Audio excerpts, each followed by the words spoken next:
There we go. An image of the countdown. Right, we'll check we're live. Let's have a little look. Hey, if you've just joined us, we're just checking we're live. All is good. I think so. Yeah, we are, mate. We're good. Nice. Awesome. Good to go. Right. Yeah. So, hey, guys, it's Andy here and Dave. Another episode of Tuesday Tune In. I always start with no episode. It's because it's like the Mountain Malarkey, Dave. Yeah. I mean, but yeah, another episode of Tuesday Tune In. This week is all around waterproofs. We decided to, last week we did down jackets. We've also done, sleeping bags, different day packs.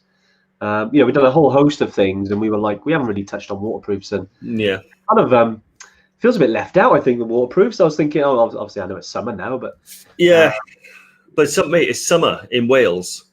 Still rain. It's Wales still, so it was raining all day. Was it? No, yes, all for about the last 4 days. Yeah, it's still. Yeah. Yeah, hey guys, that's Shane and Dave. Join us. If you are joining us, just say hello and give us a little thumbs up as well. Just let us know you're all here. And as before, although we're here talking, about waterproof jackets, any question, just post them in the comments. Yeah, I'm sure Yeti is back today, so she's on the live as well. So she'll be the questions, sending them over. We can also. We've now worked out a way to see and comment on using our stream. So yeah, we now have Lauren on the phones. Yeah, definitely. Yeah, hey Mick, how's it going, mate? It is raining. I know. Well, it's it's actually not too bad. I live just outside of Cardiff. I know you're in the office, aren't you, Dave? Yeah. It's pretty sunny today. It's nice. Yeah, to be honest, well, Heather says it's hammering down in Brecon. Yes, I don't know if you can really see here, but outside the office is beautiful blue skies. It is relatively nice, isn't it? I know. But yeah, loads of people joining us now. Great to see you all on. Run through. You got Tony, Heather, Mark, Pablo, Ian, Kate. Good old Kate Ramsey. The Ramsanator. How's it going, Kate? Yeah, Alan, Mark, Sinead, Gavin, Asher. Any questions, guys? I know there's some people who join us all the time here. Dave Remington looks like he has. Dave, He's you had that written out already, didn't you, Dave? You just copied and pasted it in. Lauren, I'm pretty sure will grab it and send it to us, so we don't lose it in the comments. No, we'll make sure. But right, yeah, waterproofs. We'll start with waterproofs then. Reason we discussed it previous to this last couple of days was, even though you're going to high altitude and it is cold, you expect that you're so high that it won't rain. It's actually going to if there's any precipitation, it'll turn to snow. But we kind of learn precipitation the hard way a little bit. I know. I'm trying to use but we've learned the hard way, I suppose. Especially on the Everest Base Camp trek at some times of the year, maybe sort of early September, October, sometimes in March and April. Yeah, we get some rain lower down, like Lukla, Namche. The first couple of days where we've been caught out. Also on Kilimanjaro, because you're hiking through some of the forest parts and you're still relatively, below 4,000 meters. Yeah. If there is any precipitation, Dave, it will rain. So yeah, it's important to have a good, decent jacket. Yeah, exactly. Dave, I think we'll start with types of jackets. I know you're big on a couple of different. Yeah, well, again, I've gone through quite a lot of like Goretex jackets, wind stoppers, all that type of thing, because I like them to be breathable because I run so hot. There's no point in me avoiding the precipitation just to dive straight into the perspiration. So, I find that if you get it's all about breathability. Now, the one drawback, if we're talking about Goretex waterproof jackets, they are expensive. There's no way of getting around it. The better ones are even more expensive. But you can find a good middle ground. So a lot of them, it has to do with how much water they can keep from penetrating the jacket and how breathable they are at the same time. If you want the best of those worlds, which trust me, you do, you can expect to pay. I mean, some jackets are like 600 quid, they're quite expensive, aren't they? Any like Gore-Tex Pro jacket, you're going to at least be looking at sort of 350, something like that. Although you can get some good deals. So I've generally got 3 jackets that I'll use if it's raining. well, two and something else. The first one I got is a Goretex jacket. Actually, no, I've got 4 jackets. So the first one is I've got a Goretex Pro. It's a Montane Goretex Pro jacket. Yeah. It's really good, really breathable. The color's terrible, but that's what you've got to do if you want a deal. The next one that I've got is the Rab Firewall, which I actually think sits right in the middle and is a jacket I highly recommend. Yeah. Because it's not hugely expensive. Oh, Andy's got one. You see that, Dave? Look at this. One, yeah. Oh. Now, what? Firewall, by the way. Exactly. So that's the jacket that me and Andy have. What I love about that jacket is it doesn't cost a fortune. If you keep it, if you look after it and keep it proofed, it is very waterproof. And they've just put zips that go from your wrist to your armpit. Oh, they are so good. You know, it basically means that the breathability, rather than being in the actual fabric, is in vents and things like that. So it's a really good middle ground. The other jacket that I've got is a Paramo. Paramo is an interesting one. I don't know if any of you have heard about Paramo, but it's a completely different material to Goretex. So most Paramo jackets feel like really soft, almost like a thick sort of shell, they feel like. Yeah. And when you see them, they don't look waterproof. And when you feel them, they don't feel waterproof. Yeah, they're quite sort of light, aren't they? They're not much to them. But they are brilliant, really breathable. The only downside is they are expensive as well. But if you want something, I think one of the other benefits is that they're more comfortable, they're more breathable. And the biggest benefit, the reason I love the Paramo, is it's quiet. You know that leg, you're right. Goretex. Yeah, you're right, because this is like when you walk, you hear that, don't you? Exactly, and it makes a big difference if you've got the hood up. So when we were on Kilimanjaro in February, I used the Rab Firewall just as like a wind stopper. Yeah. And I had the hood up. Now with the wind and the hood up, I was deaf by the time I got to the summit. With the Paramo, you don't have so much of a problem. And the other one that I use is a rain poncho. You see these a lot on Kilimanjaro because Kili is very much like it'll rain, then it won't, then it'll rain, then it won't, then it'll rain, then it won't. And you need to, rather than like putting your jacket on and off, you can just have this really lightweight plastic poncho. I've got a couple of the like £2.50 disposable ones. Then they're good. They'll help you, but spend like 15-20 quid on one that you can reuse. It goes over your head, your shoulders, your back. It's like, if you've ever seen that episode where Homer Simpson wears like a muumuu, that's kind of what you look like. Is that analogy of the week? I know we've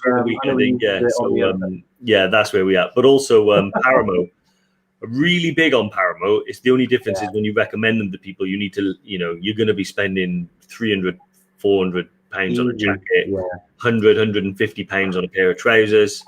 But they are really good. Yeah, definitely. Nick wax technology. So that stuff you reproof your jackets with anyway is the technology that goes into it. So yeah, really good. Nice. Yeah, there's heaps of questions coming in now. I know Lauren's sort of making sure that we catch these, so I'm just reading them here. So with the jackets then, Dave, you talk right. You've got Goretex Pro, you've got the Paramo, the two big ones. You've obviously got Goretex as well. Personally, I've only ever used Goretex. I know Dave's trying to get me to use Paramo. I know it is really good stuff. One of our good friends, Steve in North Wales, who runs Aim Higher, he swears by Paramo. Absolutely uses it all the time. We've seen him use his jackets. I know. I think James used it as well. By the looks of it, he said he's moving to Paramo is the best move you made. I might have to try it, Dave. Maybe I'll try your jacket. Honestly, it is really good. Like I said, before I knew anything about Paramo, when I first saw the jacket, it was in like a store, and I just looked at it, and it was there with like the other jackets, like the famous ones you see a lot of. For instance, you'll see a lot of like Berghaus. You'll see the Lotse, the mountain equipment Lotse, which is supposed to be quite a good jacket. Yeah, Tom mentioned that actually. He's put one of your thoughts on that jacket, and I love that jacket. It's brilliant. Yeah, really good jacket. Yes, good jacket. It's, you see a lot of that. You see a lot of that one. And then you had this Paramo, and then I was feeling it, and I was like, this doesn't. I don't know what's going on, but it's 400 quid, so I wasn't willing to. Make the stump. And it was actually Steve when we did our mountain training. He was head to toe in Paramo and was telling me a little bit about it and the technology. And ever since then, I have been a convert. It is good technology. Great questions coming. I'm going to have to dive into Dave Rimington's questions. I know. I was thinking that he's gone ahead and created some good ones there. But go for it, Dave. Yeah, no, because they're staring me in the face at the moment, and there's loads coming in. So let's crack on. Mountain kit sold in Kathmandu, worth it, Or not? Or knockoff kit? Well, they do both. So in Tamil, which is where you'll be staying, there is 3 things. There are souvenir shops, trekking shops, and massage parlors. Yeah. Almost exclusively. So in the trekking shops, there's loads of stuff there. A lot of it can be, you know, North Face Chinese edition, you know, knockoff stuff. But then they also have a North Face shop, mountain equipment shop. Yeah, they have some real ones, don't they? Yeah. Yeah, outdoor research shop. Yeah. There's a make called Black Yak, Kathmandu. These are all really, really good makes. The only difference is it might be a little bit cheaper, but probably not. Yeah. But the other ones, you can definitely get some really good stuff there. So like if you're interested in water bottles, trekking poles, sunglasses, loads of different buffs, you know, caps, all that sort of stuff you can get in Kathmandu for really cheap. I've bought quite a lot of that gear.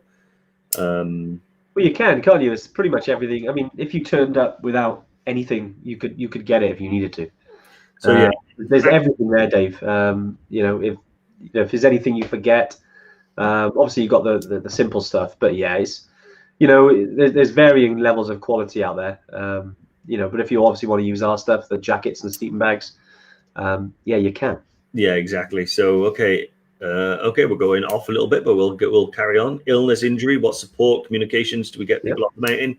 Basically, we can get you off the mountain at any point during the trek. The extreme weather might cause a little bit of an issue with getting a helicopter to you, but it all depends on the seriousness of the situation. So, you know, worst case scenario, they put you on a stretcher and carry you down, you know, but that's never happened.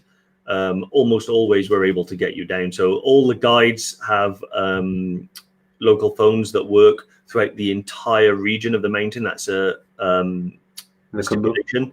And they'll always be able to call the guys in Kathmandu, call myself or Andy or anyone back here in the UK and do all the communication. So, you know, if you need a helicopter, we'll get you a helicopter. You know, if you need to go down, we'll get you down. It's as simple as that. You know, your health and your sort of safety is paramount. You know, it's more important for you to come back healthy than get to base camp and be really sick. Yeah, exactly. It's they all carry high altitude first aid kits as well. So you know, and they're all high altitude first aid trained. Yeah. So you know, these people are vastly experienced. I mean, you're talking, some of them have been doing it for over 20 years. You know, they've guided to Everest Base Camp, you know, 400 or 500 times. You know, they're very, very experienced. You know, with regards to looking after you. So yeah, there's things in place. Like Dave said, you've got the helicopters. In some instances, if the weather's so bad and you can't get anything, you can get a stretcher, or sometimes they actually put you on a horse. Yeah. You know, I know there's a few EverTrekkers, well, a couple who maybe had some dodgy ankle or dodgy knee, and they've had to get a horse down. Yeah. You know, we saw a guy, didn't we? Was it last April? And he rode a horse pretty much, I'd say, 3/4 of the way up. Yeah. Yeah. Camp. I was like, wow. Yeah, he wasn't injured. He was just lazy. But yeah. So is it easy to get a bowl of hot water for a strip wash or hot flask? Relatively. I'll be honest with you, you're not going to want to do it on every location because it gets colder. By the time you arrive in the evenings, the last thing you're going to want is to be able to like strip off. So wet wipes do a really good job. Yeah. If you need a hot flask or something like that, we provide like a flask full of like hot water or hot tea, and all you got to do is ask the guides, and they can usually sort that out for you at all the lodges. So hot water, yes, a wash and everything like that, like a bowl wash potentially, but I'll be honest with you, you're probably just going to want to use wet wipes. It's a lot easier, quicker, faster. Yeah, and there's, you know, that's generally what happens on the hill. Yeah, definitely. Yeah, I wouldn't bank on it, and sometimes if because they do, most of them run off gas, don't they? But if there's some of them do have solar heaters, but again, it depends on the weather. Exactly. You know, it's always good to think basic, you know, and plan basic. If you get anything extra, like some hot water, that's a bonus. Yeah, exactly. You know, so I'd plan to almost plan to use the wet wipes the whole way. Yeah. And when you get back to Kathmandu and you have that first shower, it's the best feeling in the world. Exactly. Yeah. I usually have a little stuff sack as well, so I'll just put all my dirty wet wipes in there. Yeah. It becomes the bag of doom, and then when I go back to going off the hill, I'll don't open that bag. Yeah, exactly. When I go off the hill, I'll empty it into some sort of recycling bin. Has anyone used those sport oxygen canisters to help with altitude sickness or recovery? Not that I'm aware of. So when it comes to like oxygen canisters, you don't really need them for Everest Base Camp. The idea is that we acclimatize you without the use of oxygen, because if you need oxygen to get to Everest Base Camp, something's wrong. And you need to probably go down. Not go up, turn around, go back down. So the only time you'll see oxygen being used on an Everest Base Camp trip is in an emergency situation, where someone's either injured themselves or they've been struck down with quite severe altitude sickness, and then will be on oxygen until the helicopter arrives. There's only one cure for anything altitude related. That's descent, descent, descent. So then there's, if you need an oxygen canister, then your trip is over. But that's on Kili as well, isn't it? Yeah, but that's a good thing. Also, some places in the Khumbu and stuff like that will offer oxygen canisters, but it's like, I don't know, $500 an hour or something. And it's for, I don't know who it's really aimed at, because like I said, if I saw one of our guys on the hill using an oxygen canister, one, it's very bad for you to use, because once you start on oxygen, you can't really come off it, because it has the effect of suddenly lowering the oxygen rate in your body quite suddenly. So you start on oxygen whilst you wait for the helicopter to take you back down. So you don't need it. So forget oxygen. You don't need it. Average pace per mile, probably overthinking it there a sec, Dave, but per leg. I like that. Per leg as well. Definitely. I don't really know, to be honest. Slow, glacially slow. You'll start to grow moss on your back and things like that. Very slow. And the water filter kits we use are called Sawyer. There's an interesting blog about it on our website in the Knowledge Center. Lauren could probably post a link to it or something like that. Well done, Dave. Nice. I hope that answered your question, Dave. Your question, is a lot of good ones there, and thanks for prepping and copying those in. As we're scrolling down, then again, I know we're here to talk about waterproofs and things as well. And we see a lot of them. Like, who was it? I believe. Where is he? Just looking. I think it was Tony asked about the Lhotse, the mountain equipment Lhotse. That jacket is actually one of the most famous ones if you're thinking of waterproofs. Whoever I speak to, and they're out in the mountains regularly, sort of 50% of the time they've got one. They call them bomb proof, which means pretty much, it's able to handle and stay dry. You're talking the perfect storm. They're really fantastic jackets. You know what? I've never had one, never used it, but I've had similar sort of jackets. Certain, the same Goretex Pro, the same level of sort of waterproofness, if you like.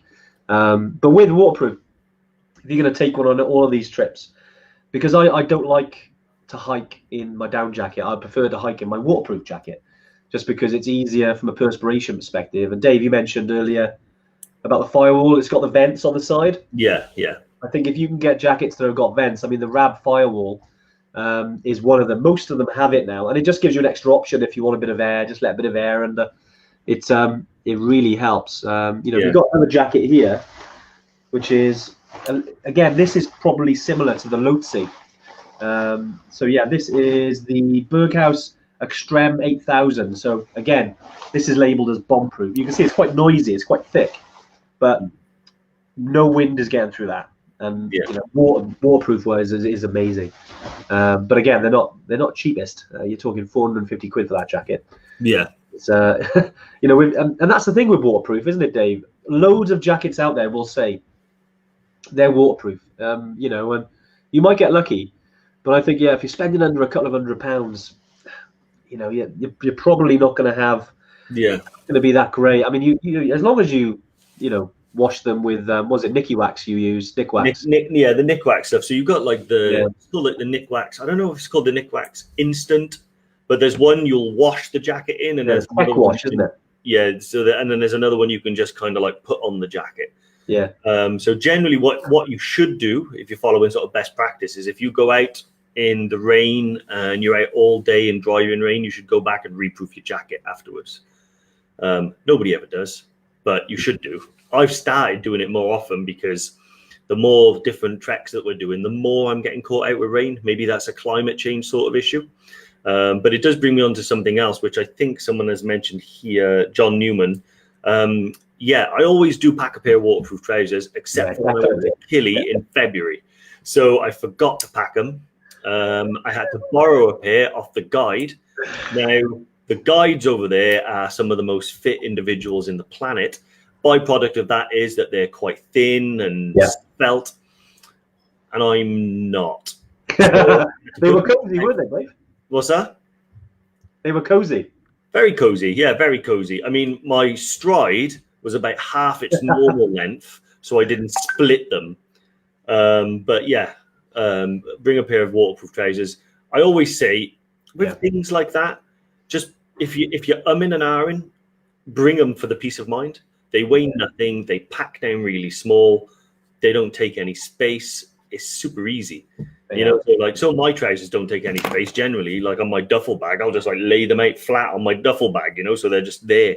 You know, they don't take up any more space than they are thick. So yeah, definitely bring a pair of trousers with you, because you might not need them. You know, probably on base camp, I've never used them. I used an umbrella once. You did use an umbrella. It was I never let you live that down.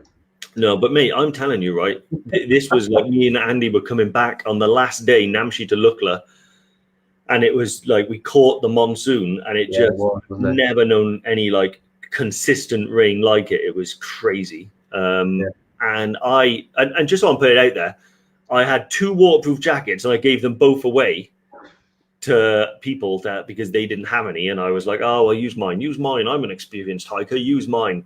And then I didn't have one. And so I got drenched. And then I saw a local Sherpa walking past me. Hello, with like an umbrella. And I was like, well, if it's good enough for the locals, it's good enough for me. So that's it. I bought the most expensive umbrella in the Kumbu. I was going to say, you paid a lot for that, didn't you? Yeah. Paul Evans, he asked about Paramo jackets. I know, Dave, you explained in the beginning about Paramo. Perfect for the Everest Base Camp trek. Just to jump in quickly, James Ashley has said that there is an end-of-line sale on with Paramo at the moment. Oh, there we go. Yeah, just as you said that. Yeah. Nice. Yeah, there we go. Maybe check that out then. Definitely. I think, Dave, you might know this one. Shane Ryan's asked about his RST waterproof jacket. Do you know anything about that? But yeah, I know about RST. It depends what type of waterproof jacket it is. You don't see many motorcycle jackets. That's not true, actually. I saw a Bellstaff one, you know, the old school Bellstaff ones with the belt. I saw someone going for a bit of the Levinson Wood sort of look with one of them. Maybe it was Levinson Wood. You never know. Exactly, yeah. So yeah, you could bring it. It's whatever you feel comfortable in and whatever works for you. If you've been out on the motorcycle in driving rain and stuff like that, and that's kept you dry, and you want to bring that, then bring it. There's no hard and fast rule. One of my big beliefs as well is that like your comfort and like happiness rating on the mountain should never come down to one single piece of clothing. So it is about layering and also having options. So I'd rather bring something and not use it than sort of not bring it and then realize later that I should have done. So when it comes to like waterproofing and stuff like that, layers make things more breathable. And you know, like I said, you can have a poncho for light rain, you can have a jacket, you can have anything you want. Yeah, I think because Mick makes a good point. Like he, Mick Hamilton. Yeah, good to see you, Mick. Good to see you on, mate. You always join us on the lives. But yeah, joined us on one of our training weekends. I know he's already been to Everest and he's taken on Island Peak. Not in too distant future. All things going well. And yeah, very important actually. They're getting a jacket. And Dave, this sort of joins into what you were saying about layering. You know, you got to account for that. Don't have like a jacket that's too cozy. You won't be able to put any layers on it, and you'll look a bit like the Michelin Man. You know, you want to have a little bit of space there, so you can put maybe a fleece and obviously a base layer. You know, so Mick is a very good point there. So cheers for bringing that up, Mick. Sital, let's have a look. Sital, you always join in our lives. Great to see you on here again. So use both a poncho and a waterproof jacket for EBC. It's again, I mean, when it comes to these, we always say take a waterproof jacket, definitely, because you might need it. A poncho is a bonus. It probably doesn't rain nowhere near as much on Everest and the Everest Base Camp trek as it does on Kili, certain times of the year.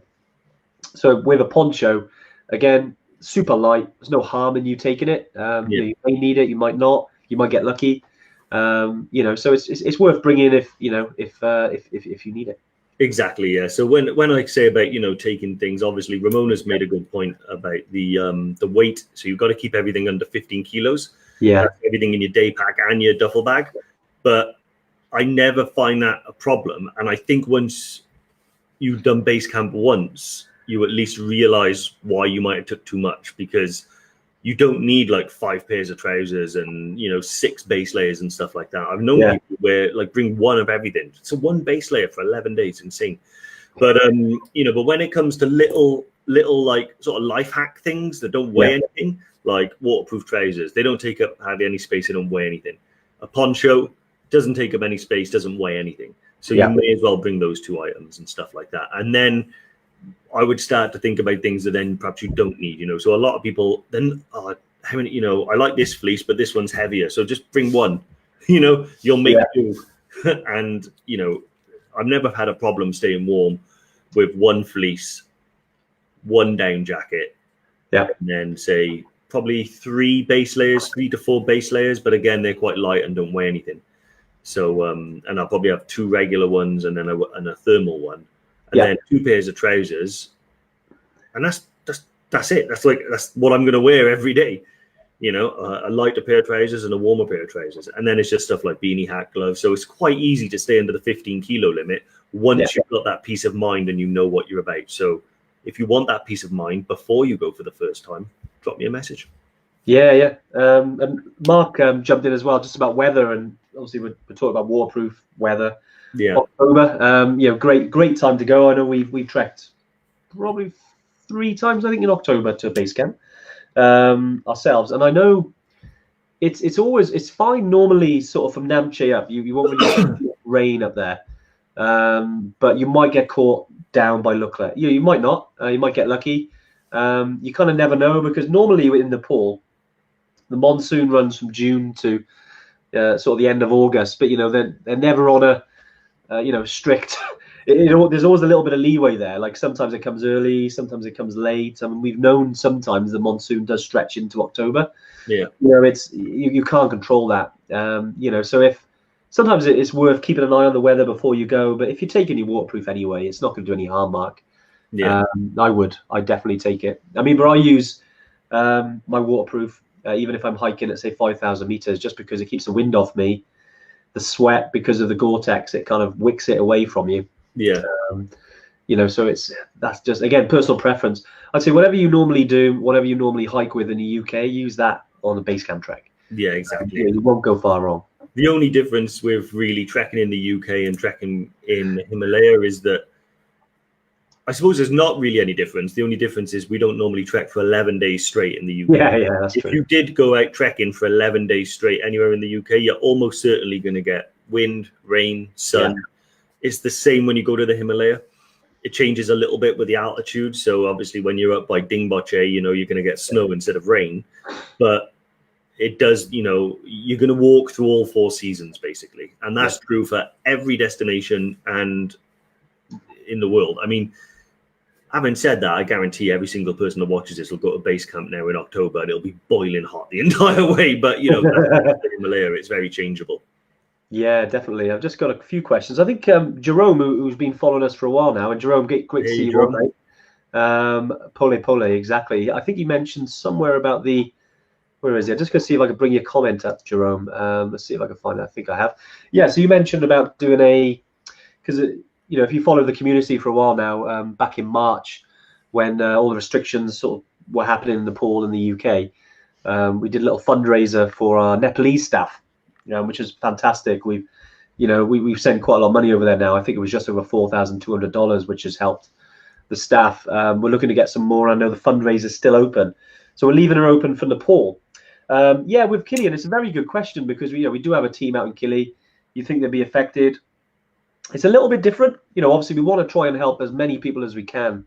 The thing is with Nepal compared to Tanzania is that when this did hit, it was sort of smack bang in sort of trekking season. So it's had a bit more of an impact on people's lives compared to Tanzania. When it did happen in Tanzania, it was more like downtime. down season, so it hasn't impacted the guides as much. Which is, as you can imagine, we want to help the people first who kind of needed it. Especially in Nepal where it's all reliant. So yeah, it's one of those things that we were kind of helping the people first who really needed it. Now, especially like in Kilimanjaro, it's open. It's starting again, and they haven't really lost too much.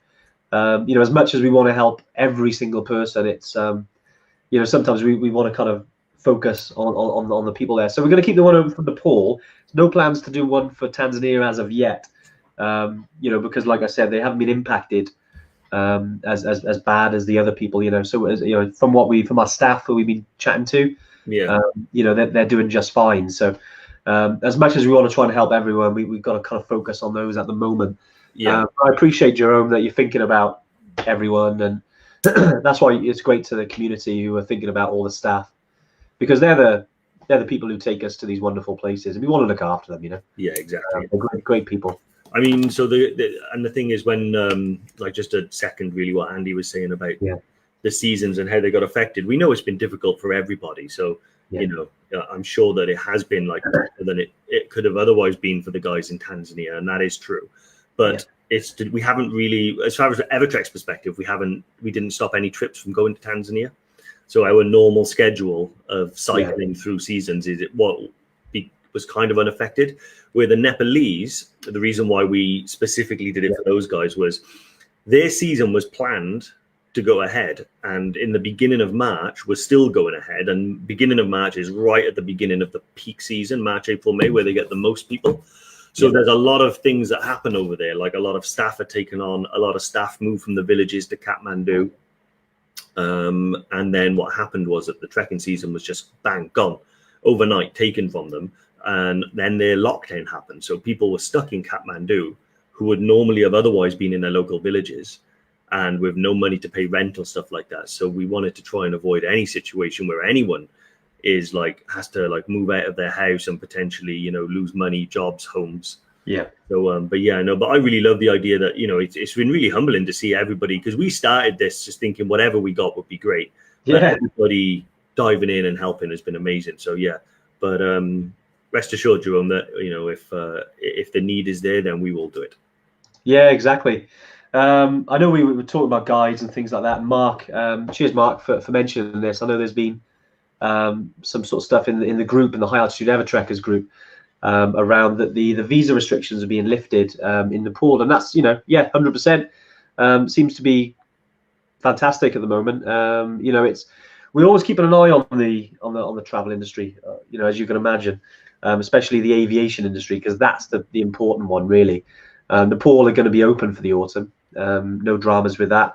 We're kind of, so everything's going ahead as planned. We're just hoping that with regards to the flights and things like that, you're able to catch those flights to get out there. It might mean some sort of quarantine, not in Nepal, but in the UK upon return. So it's something you need to kind of think of. But 100%, Mark, with regards to visas, it's now you're now able to apply for them again, because they're starting to open back up. We're kind of hoping. It's kind of strange because I know here we're speaking to all the UK and we get a lot of customers from the States now as well. So I know a few of you might be watching from the States. I might be getting up nice and early now because it's probably only like 7, 8 o'clock.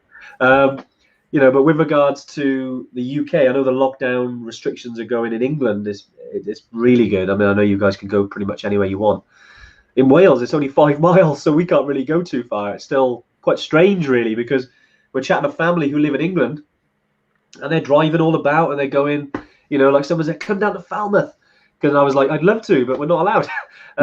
Because we obviously want to see the family. But, we're hoping as soon as Wales, Scotland, Northern Ireland, we all kind of get back to some sort of normality, that we're able to travel again, because, we all want to travel. So, again, Mark, thanks for bringing that up. Exactly. And about the visa restriction, the travel restrictions over there till the 5th of July, that's really easy for Nepal to do. The key date is end of August, beginning of September. That's when the trekking season and tourist season really starts in Nepal. So they're probably seeing it as just free, an easy time to, keep everyone in isolation and restrict travel to kind of limit the impact that COVID's going to have, if any. And yeah, hopefully we'll be back up and running by September. So yeah, guys, loving the passion. Yeah, and you know, with regards to the money that you guys have sent over, you know, we just want to be incredibly thankful. You know, it is important to know that, you know, when you're over in Nepal, something like $50 could feed an entire family for a month over there, you know. So every time, you know, a few of you donate even a few pounds, it all adds up to a huge difference when we send it over to the other side. Yeah, definitely. Yeah, awesome. I think Tina, what are we talking about? Jackets? I know. It's always the same, isn't it? Well, look, it's a very loose. So we started off talking, and it's like I love it. It just carries on and go. Who knows where we'll end up? I know, it's funny, isn't it? It's look at it, but I know that this crops up almost every single week. Is about weight, you know, baggage, weight, things like that. I know Tina, you mentioned it, which I just brought it up there, and I believe Claire as well. I bring Claire's up because I know she asked the question specifically. There is that if it's 15 kg for your duffel bag and your you know, your kind of carry on, or is it combined? And it is combined, Claire. So it's 15 kgs. So that's your duffel bag and your bag. So we always say that wear, and I think I think Debbie has mentioned as well, wear your heavy stuff, wear your heavy boots, wear your heavy jacket, carry your water, don't put it in your bag. Don't want to be doing that. You're giving away kilos there. You know, even wear, if you take the camera, put it around your neck, you know, because you'll get away with it. Because they obviously try to manage it. And if you're a few kilos over, we've had people sometimes like mid-20s, 25 kilos, because they want to bring some equipment. I've taken a lot as well. You know, because I sometimes carry the laptop, which is a couple of kilos. It all adds up. But yeah, just sometimes they can be a little bit strict. You know, I'd say 75% of the time they don't care. But that 25%, the time that they'll take your bag off and they'll leave it in Kathmandu is the time, you know, is the frustrating one. So, you know, we try and minimize that. And plus you want to be a little bit fair towards the porters. Yeah. You know, they're obviously carrying these, so to have it a little bit around 15 kgs is manageable. Saying that, some of these guys have carried 80, 90 kilos. I've seen people carrying a fridge on their back. Yeah. You know, they are really strong, but, you know, we're passionate about making sure that our porters are well looked after. And we don't want to give them too much to carry, you know, because they are looking after us and making sure that it's easy as possible for us. That's why I always say try and keep it to 15, you know. It can be done with 15. Trust me, it definitely can. Yeah. You know, I've done Everest Base Camp 4 or 5 times now, and is it 4? I think you've done 4 times, yeah. Yeah, 4 times. And either way, and every time it's easy to it's easy to get it in 15 kilos. You know. Yeah. It's just you've got to be. You know, you don't have. Yeah, it's difficult the first time because you're second guessing what you need because you don't know. But you don't need, you know, 5 fleeces, 10 hats, you know, and hundreds and hundreds of snacks. You know, you can get snacks in Lukla, you can get snacks in Namche and stuff like that, you know, so you don't have to take all that stuff with you. You can kind of get some of it out there as you go. Yeah, exactly. Although I think Lauren's packing 10 kgs of Cadbury's chocolate. Wow, that is a lot of chocolate. But Dave, I know we like to take our treats, don't we? Yeah. 10 kilos of Cadbury's might be that is a lot. That might be a bit hardcore. But yeah, no, it depends how much. I mean, I usually bring a couple Cadbury's fruit and nut bar. Love a fruit and nut bar. Yeah, good source of it. But yeah, glad to see a lot of you are going to have a look at Paramo. If there is a sale on at the moment, like I think it was James who said it was. Yeah, it's going to be a great time to get some really good kit from those guys because I love their jackets. They're really good. Yeah, definitely. There's some cool questions as well. I've tried to bring them up, but I know we're trying to catch them. But Clifford Clifford Hurst asked when training for a walk like base camp, is it better for short, steep climbs or getting the miles in? Yeah, a bit of both. I think important is not to sort of worry, am I doing exactly the right amount? It's just to get out. You know, pack on your back, just put some miles in. You know, even I'd say the best thing is just to get out maybe 3 or 4 times a month if you can. Appreciate, you know, if you're working, you know, but even if it's just twice a month, and just put some miles in the legs. Steep climbs are going to be fine because you're building up the strength. So it's certainly not going to harm you.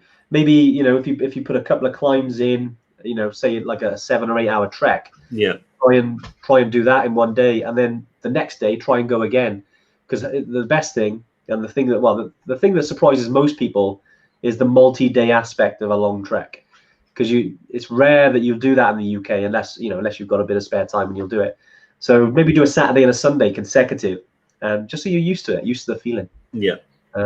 Definitely. I hope that answers your question, Chris. Yeah. Miko has asked, going off track a bit. That's what we do. That's what we do. We've mentioned Aconcagua a few times now. Any idea when you are going to be launching? So first of all, just to clarify, we are 100% doing Aconcagua. It's there. There's just a couple of little things we need to tick off. I mean, if we were going to send out some, half-baked trip and book people on, we could, but it's not the EverTrek way. We got to put little things together like the guides, and by guides I mean like the downloadable guide. We've already got the human guides. So there's a lot of stuff we want to put together just to make things an EverTrek trip, so with regards to all the preparation, experience, and knowledge and stuff that we can impart to you from the moment you book in. That is all being sort of written at the moment. I mean, it's basically done. We just got to kind of put it all together. But I would say we got a busy period coming up because we got the Kilimanjaro competition. I imagine it'll be some point after that. So maybe what do you reckon, 2 weeks to a month, something like that? Yeah, definitely. I mean, we could, Miko. I think if you've been following the community for a while, we try and space things out as much as we can. And as Dave said, we want to make sure that everything's EverTrekified if we're labeling it. Just to make sure it's all up to standard. It's a great trip. We're really excited to launch it, and sometimes we could launch every trip at the same time, but we're kind of making sure that we do it the right way. So yeah, great to see that you're in there, mate, and yeah, keep reminding us. It's not far away. I think, Dave, you said within a month. I think it'd be before that. It'll be available there.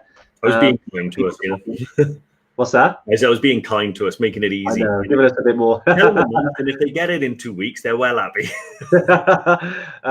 But yeah, Jerome just asked with regards to Aconcagua. Yes, it's in South America, in Argentina.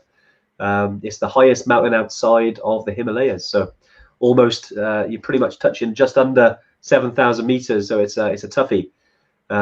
It's a real tough peak, but more than achievable. If you put the right training in, and the right preparation, you'll be able to do it. We're definitely going to take it on. I think if you've ever done Kili, base camp, any of those sort of high altitude treks, and you wanted to kind of step it up a gear, then Aconcagua could be the next one. So yeah, we'll definitely keep you guys in the loop around that. You'll definitely need waterproofs if you go to Aconcagua, because basically we kind of changed the itinerary a little bit. So to give you a little bit of a heads up, if you like, it's not just Aconcagua. We've actually got 3 other peaks we're climbing in the 21-day trip. Just to acclimatize, because like any trip we do, we sort of hike high. So we'll sort of hike, say, to 4,000 meters, and then we'll sleep down at, say, 3,006. So it's part of the sort of altitude profile to make sure that you acclimatize properly. And part of it on Aconcagua is to climb some other peaks. So yeah, we're quite excited about that because it's kind of like a new thing. To do that sort of stuff. So yeah, we'll definitely keep you in the loop. Exactly. Wayne Blues. Dave, I know you've been speaking to Wayne. Hey Wayne, thanks for joining us. You found us eventually. I know you sent a message in saying, "Where's the live?" So great. Yeah. So basically, Wayne's he's deep into the process of kit acquisition, which is an amazing time to be a part of. I'm excited for you, Wayne. I'm excited for you. It's he's asked, being vegan, is it going to be an issue wise on EBC? No, shouldn't be an issue at all. We've had quite a few vegans over the years go out to Everest Base Camp now. First thing to note is that you are going to be on at least a vegetarian diet for the entire time anyway, at least when you land in Lukla back to Lukla. So no meat or anything like that. That's just to remove the risk of like potential stomach upsets and things like that. Now, there's a lot of the food that's all provided for you. Mostly, if you choose like things that require like vegetables and stuff like that, it's all local. They do stuff like pizzas and stuff like that, which aren't quite as fresh. But if you choose dal bhat, you can have like vegetable dal bhat, which is just lentil dal, rice, and curried veg, which essentially is vegan. basically just you make your guide aware, you know, so they can just keep anything out of you know, and be mindful of cross contamination. But I definitely know that we've had quite a lot of vegans on there that have always reported back that they didn't struggle with difficulties getting food. Yeah, exactly. It's you know, we've definitely cater for anyone. We've had people who I think were celiacs as well. We've had people with some serious disabilities who we've catered for. I think it's always worth sort of double checking as well that you can bring some stuff out there. You know, that if you normally like to use, you know, some snacks or things, we have seen people bring their own. Obviously, we cater for you on the trips, you know, wherever you come with us. Yeah. But as long as you give us a heads up, you know, when you arrive and before you have your briefing on all of our trips, that's kind of discussed. Like in Nepal, you have a Nuj or one of the ground staff who will go through the briefing with you at the hotel, and you know, you can discuss that. Yeah. Just so the guides know before we kind of start cooking your food. Yeah. But right, what are we going on? We're keeping loads of questions coming. It's great though. It's kind of weird when we started doing this, Dave. We had to almost coax questions out of people. Yeah. And now it's just like getting machine gunned with questions. Well, someone mentioned earlier, 50,000 people watch these, no pressure. I know, yes. Let's not think about it. It's best not to think about it. You know, I honestly don't. I mean, yeah, wow, yeah, that's crazy. Who'd have thought? Was it Graham Gordon? I'm going to bring this in because Ben McDewey, as soon as lockdown lifts, I'd love to go up there. I did. Was it back in the end of November it was like winter conditions up there. It was about 4 foot snow in Laragru, which I know is not a million miles away from Ben McDewey. I believe actually you go through Laragru. It was on the right. But yeah, 100%. Can't wait to get back out in the mountains, guys. Yeah, it's been too long. James Ashley has asked. Is it James Ashley? Yes. How about Mount Elbrus? You can call him Lord James if you want. Yeah, yeah. I love how he puts that on his social media. Mount Elbrus. Watch this space, I guess. Yeah. At some point we will be doing it. Yeah. Again, like I said, we could just sort of scatterbomb effect and, you know, produce these trips in a very, very quick way. But we're not. We'd rather take our time, find the right sort of team, put it together and release it. So Aconcagua, but me and Andy have talked quite a lot about Elbrus and stuff like that. So it's close on the radar, might be next, you know. Yeah, so there's a lot of different, I mean, basically, if you're aware of a cool mountain to climb on any continent, we're probably already aware and have a future idea on setting it up. Mount Elbrus is definitely one of those because you know, we love the idea of the 7 summits, you know. So yeah, exactly. Well, we're going to be doing, I mean, in the future, I know we obviously Everest is kind of our thing. It was our first ever big product, if you like, that we offered our trip.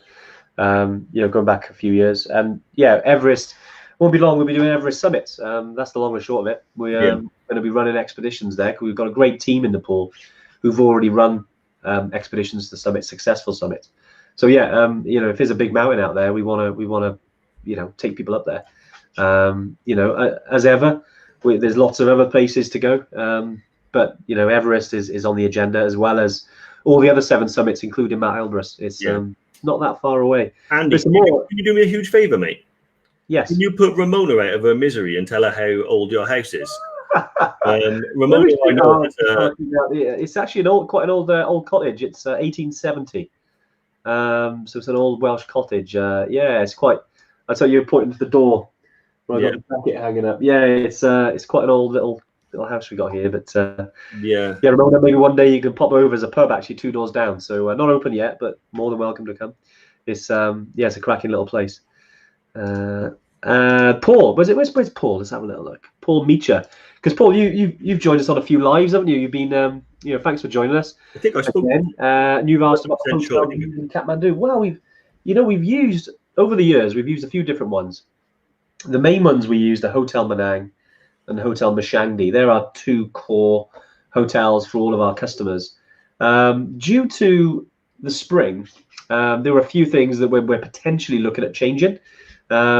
because of the improvements, if you like. I think, Dave, I know you've been working with Anuj quite hard on potentially looking at changing these for the autumn. Yeah, so we're going to use, I think, essentially 3 hotels. Yeah. And I'm trying to push an emphasis on one hotel. So, yeah. I don't want to tell you it's going to be this one because it's amazing. Because you might Hotel Manang, Hotel Mashangdi. I think Lauren, she's already done it. We'll put up a post about those. So they're the 2 main ones that we use. Yeah. They're really nice kind of boutique, about 3-star hotels. They've got a little bit of history in the area. They're quite well known in Tamil. A lot of mountain expeditions and trekking expeditions are launched from there. Yeah. That's where I've stayed every time I've gone there. Now there's a brand new hotel, a 5-star hotel called Hotel Aloft, ALOFT. And we're going to try and use that one because when we were in March and people were trapped there in lockdown, we moved them from Manang or Mashangdi over to Aloft because it's got a lot more facilities. It's got a pool, a gym, pool table, and it's really, really nice, proper 5-star modern hotel, which a lot of people before they go, they want the rough it, they want the local, they want all this. After the trek, you'd be amazed how many people want a 5-star luxury hotel. So so there's lots of stuff like that. Also, the food in Manang and Mashangdi, I can say that it's really good. And one of the things I love about both those hotels is they're pretty much next door on the same road. Sometimes we'll have one group in one group in another. Yeah. And there's always like a little patio area in Mashangdi, or you can go onto the roof in Manang and just sit there with an Everest beer, watch the sun go down on Kathmandu. Oh, it's fantastic, isn't it? Andy, I'm off, mate, if that's all right. Yeah. You can't do this. We're still stuck in Wales. Yeah. But yeah, no, Brian, who's on here as well, he reached Everest Base Camp with us back in March and got stuck in Kathmandu for 2 weeks. Oh, yeah, he's one of the ones. He was at Aloft. Yeah. But it is a great place. Yeah, we're always looking to improve every single aspect of our trip. The last few years we made some significant changes. We've always been really happy with our hotels that we use. We've always had great feedback. But again, if a new hotel comes along and we get some awesome feedback, like the guys who were in lockdown, because Manang, it was a little bit, it was shut then open. There was a bit of communication issues with them. We tried something else, and you know what? We tried Aloft, and it was awesome. We had some great feedback. So, because of that feedback, and we're always happy to get that. We're potentially looking at having them in there. But those are the 3 main ones. Paul, I know you asked. So yeah, I hope that answers your question. Awesome. Got some more here as well. I think Chris Collins, he's always drops in. Thanks, Chris, for joining us. Waterproof's likely to be needed November, December. Good question. Likely, I've trekked to base camp in sort of mid-November. It is colder because you're sort of getting into winter. It very rarely rains at that time of year because of the temperature does drop significantly. It is sometimes winter conditions, especially as you go into December. So, I'd still take it because I do use I do use my waterproof while I'm hiking. Even if it doesn't rain, I still wear it just because it keeps the wind off. So take it anyway with your waterproof, Chris. I definitely take it. You recommend gaiters? With gaiters, we rarely use them. I'd say 99% of the time you won't need them. But if you're doing something like a high pass, you've gone over Gokyo Valley, Kongmela, Renjola, Island Peak. If you're going to be trekking through some snow, then gaiters come in handy. I'd be to take the crap out of your boots. Yeah, I'd like to say that ankle gaiters might just be good enough just to keep the rocks and granola out of the shoes. Chris Collins has asked how much ballpark does it cost to summit Everest? Ballpark figure between 30,000 to 125,000 pounds. Yeah, I would say anything less than leading up to around 45 grand. You're probably going with a budget outfit. So chances of coming back down with all your fingers, toes, and sole intact, not so great. 45, 50 grand onwards, then you're probably going to come back with fingers, toes, and a live brain. Yeah. No, exactly. Yeah. When we start doing the summit, it's not going to be the cheapest out there, and No. we wouldn't do that because we want quality at the end of the day. So we're going to run small teams, but it will be the slightly higher end price wise. Well, when you look at it, there's a direct correlation between how much money you spend on a trip and how many sort of when you're talking about Everest summit, how many people they've lost. So when you look at a 30 grand summit bid or 40 grand summit bid, you're going to be looking at very basic base camp conditions, very poor nutrition.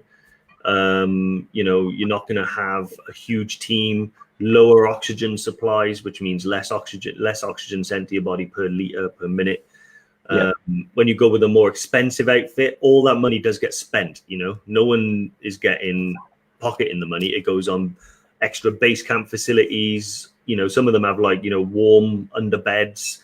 You're off the ground, you have proper beds, you have proper nutrition, proper food, proper oxygen, proper training, proper medics, proper doctors, all of that stuff.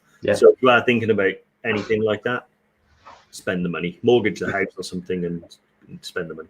No, definitely you have to. It's Phil has got a good one as well. While we're talking about the hotels, we should have sort of explained it a little bit, but if you're arriving early, if you're going late, then sort of what you're booking onto, 100%. Just let us know when you upload your flight information into the members area. We'll see that data. So we'll know then if you're arriving early or arriving late that we'll book those extra nights for you. So just to make it easy as possible, we don't want you checking out the hotel and going in to another hotel. You may as well keep it all centralized, especially if we're moving to somewhere like a loft. I'm sure you'll really like that one. Yeah, exactly. It's, as Andy said, super easy to do. Don't worry about airport transfers. Don't worry about hotel accommodation. Just tell me when you're arriving and when you're leaving. Someone will be there to pick you up. Someone will be there to take you back. Any extra nights you have, you just pay the hotel directly on a discounted EverTrekker rate like you normally would. If you have 3 extra nights, probably on the first or second day, someone will come up to you and say, "Hey, how's it going, Phil? Let's talk about the extra nights." And then you pay the guy and that's it. Easy. Exactly. No, it's great. I know we've covered a lot. I think Jerome asked one we haven't answered yet. Jerome always come up with some great questions. I'm trying to find yours. There we are. Got it. You ask about, so you've done the, I have a feeling you've done the Lemosha route, haven't you? Just guessing with your picture. But yeah, you are doing the Chola Pass, Gokyo Lakes. So Lemosha is, I'd say, other than one of the days, which, the summit day, is relatively okay. Yeah, is on Kili, on Kilimanjaro. It's a little bit different. I'd say Chola Pass is, it's very remote. It's probably a bit colder than the Lemosha route, definitely. I wouldn't say it's any less steep than the summit of Kili. If not, I think Kili is very similar. So when you're going over Chola Pass, you'll probably be going at 1 mile an hour. You're hardly walking up there because you want to take your time because of the altitude. In terms of difficulty, it's always hard when we talk about comparing one trip to the other, because Kili and doing a long trek like the Gokyo Lakes and Everest Base Camp, they're completely different types of trips, in terms of what they are. So I would say the difficulty level, they're probably very similar, just they're different types of trips. Would you agree, Dave, or would you? Yeah, I'd say so. It's the first question that anyone who's done one and is looking to do the other asks. How do you directly compare the two? I would say, on Kilimanjaro, the 2 hardest days, Summit Day and Lava Tower. Probably 2 pretty difficult days. Chola it is tough. It is hard. You do go up to a very high altitude. So it's going to be somewhere in between, probably not quite, it's not as brutal or as long as Summit Night, but in terms of difficulty, probably along those lines, when you're probably about the second half of Summit Night, when you get in high in altitude and stuff like that. So yeah, but to be honest, if you've already reached the summit of Kilimanjaro, I don't think you've got too much to worry about. I always tell people, don't focus on how difficult it is, because it's all a matter of, there's so many variables, like how fit the person is, how well the person's adjusted to altitude, which of course is different every time you go. So it's a very subjective answer. Personally, I would say if you've already gone to the summit of Kilimanjaro, then Chola Pass is going to be completely achievable for you, and you should concentrate on enjoying it and having an awesome time. But yeah, I would want to know too. Yeah, definitely. A couple more as well. Kirsty, you mentioned about anything else to do after finishing, getting to Everest Base Camp or Annapurna, wherever you're going. Yeah, absolutely. There's some. Nepal is a fantastic place. You could spend probably the next 20 years going to Nepal if you wanted, and they still have more to do. The kind of big things that are out there to do after a trek, you're looking at. You've got Chitwan National Park, which is down near the sort of Indian border. If you're looking to get into sort of wildlife, it's definitely a great place for safari. We do it as an add-on. We've also got there's a lovely little village called Pokhara, which is towards the Annapurna region. It's a great, beautiful place. We've been there before. We got a great little place there. Plenty of places to relax after a hard trek. Obviously, there's plenty of trekking. There's plenty of places to visit. But yeah, in terms of additional stuff, those are the two really that we kind of recommend. Around Kathmandu as well, you can spend a bit of time there if you wanted. You've got Kathmandu Valley. There's some sort of old cities quite near there that you could go for, say, an hour or two, and you could be it's a million miles away from Kathmandu, with regards to traffic and things. But exactly, yeah. There's a really nice resort. I cannot remember the name of it, but it's about hour and 45-minute drive from Tamil. When I was last in October, yeah, you basically go really high to really high, up to about 2,500 meters, I think it is. And there's a hotel there that just like overlooks the valley and the mountain range. I'll see if I can find out what the name of it is. But is it Bhaktapur or Bandapur? I'm not entirely sure it is. I'll find out. I'll find out and I'll put it in a comment. But if anyone's here and remembers next Tuesday, ask me and I will know the answer by then. Yeah, I could find out now by messaging Anuj, but well, he's probably busy. It's been his birthday, so we can leave him to it. Ramona as well asked about why the new Yeti. Yeah, why are we asking getting new Yetis? Now we're growing our team. We have actually got a project manager who's going to be joining us in sort of roughly beginning of August, so quite excited.